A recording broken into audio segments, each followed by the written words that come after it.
Asia cup 2025 के लिए भारतीय टीम का आज ऐलान हो चुका है। इसमें कुछ नए नामों को भी जोड़ा गया है और कप्तान वही सूर्य कुमार यादव हैं और एक जो नया नाम उभर के सामने आया हुआ है कि वाइस कैप्टन के तौर पर अक्षर पटेल को हटाकर एक युवा टेस्ट टीम के कप्तान सुमन गिल को वाइस कप्तान बनाया गया हुआ है। और इसके पीछे जो मुझे सोच लगती है कि आने वाला फ्यूचर देख के उनको आगे बढ़ाया गया हुआ है, क्योंकि टेस्ट टीम की जिस तरह से उन्होंने कप्तानी करी है वो एक अद्वितीय पल था भारत के लिए कि एक नया खिलाड़ी इंग्लैंड में जाकर सीरीज को 2-2 की बराबरी पर सीरीज खत्म करके वापस आया हो। और यही मुझे लगता है कि उनको एक मौका दिया गया है आने वाले समय के लिए। और जहाँ तक मुझे लगता है कि आने वाले तीनों फॉर्मेट में वो भारत के कप्तान भी हो सकते हैं। और जो 15 सदस्यीय एक स्क्वाड बना है, इसमें 1-2 नाम जो नहीं है वो मुझे बहुत चौंकाने वाले लगे, जैसे कि जायसवाल को इसमें मौका नहीं दिया गया है और श्रेयस अय्यर को भी इसमें मौका नहीं दिया गया है। और जो 15 सदस्यीय टीम है, एक बार मैं आपको 15 सदस्यीय टीम है उसका बारे में थोड़ा अवगत बताता हूँ। संजू सैमसन इसमें एक विकेट कीपर और दूसरे जितेश शर्मा, उनको सेकंड ऑप्शन में विकेट कीपिंग में रखा गया है। और जो बॉलिंग स्क्वाड है उसमें बुमराह की वापसी हुई है, क्योंकि बुमराह वर्कलोड के कारण जो 5वां मैच था इंग्लैंड वाला वो उन्होंने नहीं खेला था, लेकिन इस सीरीज के लिए बुमराह ने अपनी सहमति दी है।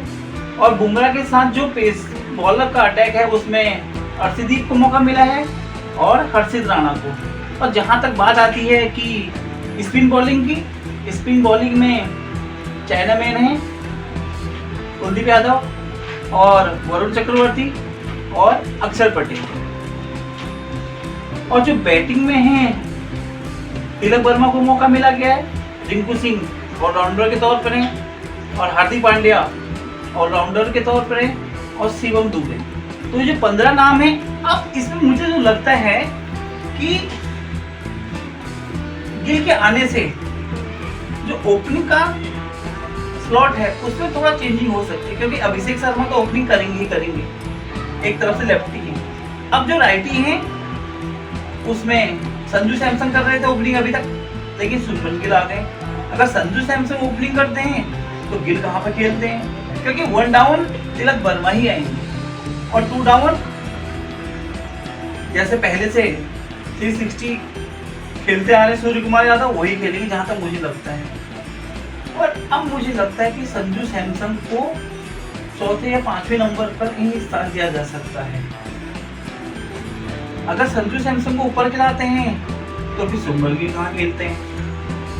अगर शुभमन गिल को नीचे करते हैं तो फिर उनको कहाँ खिलाते हैं, क्योंकि 15 की जो टीम है इसमें मेरे हिसाब से अगर 3 बॉलर आप खिलाते हैं और 2 स्पिनर खिलाते हैं तो आप 6 बैट्समैन लेके जा रहे हैं। और 6 में कौन कौन आते हैं?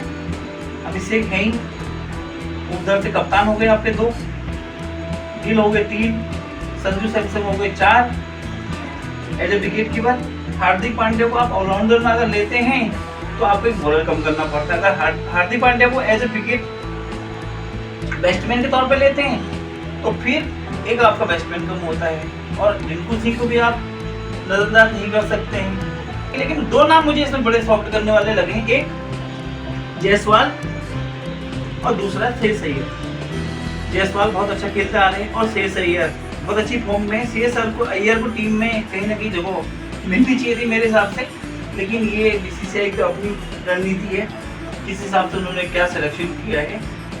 शुभम दुबे मुझे इस टीम में कहीं फिट नजर नहीं आ रहा है एज ऑलराउंडर। हार्दिक पांड्या का रोल बहुत अच्छा है, नो डाउट कि शुभम दुबे खिलाड़ी अच्छे नहीं, बहुत अच्छे खिलाड़ी है शुभम दुबे, लेकिन मेरे हिसाब से इस टीम में अभी वो सेट नहीं बैठ रहे। यहाँ तो मेरा अपना आकलन है, ये मेरी अपनी पर्सनल राय है। और बुमराह के आने से टीम में थोड़ा बॉलिंग में मजबूती आई है, अर्शदीप उनको अच्छा सपोर्ट देंगे। अगर 3 बॉलर के साथ जाते हैं तो अर्शदीप और बुमराह और हार्दिक पांड्या आपके ऑलराउंडर का काम भी कर देंगे और बैटिंग बॉलिंग दोनों कर देंगे। अगर 2 स्पिनर के साथ जाते हैं तो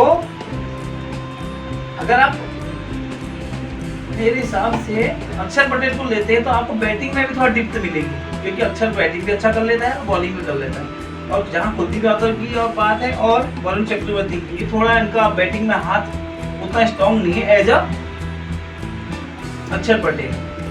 तो पहला मैच है वो यूएई से है और जो भारत का दूसरा मैच है वो पाकिस्तान से है। तो बाकी जैसा भी अपडेट होती रहेगी आपको बताते रहूंगा, जुड़े रहिए मेरे साथ।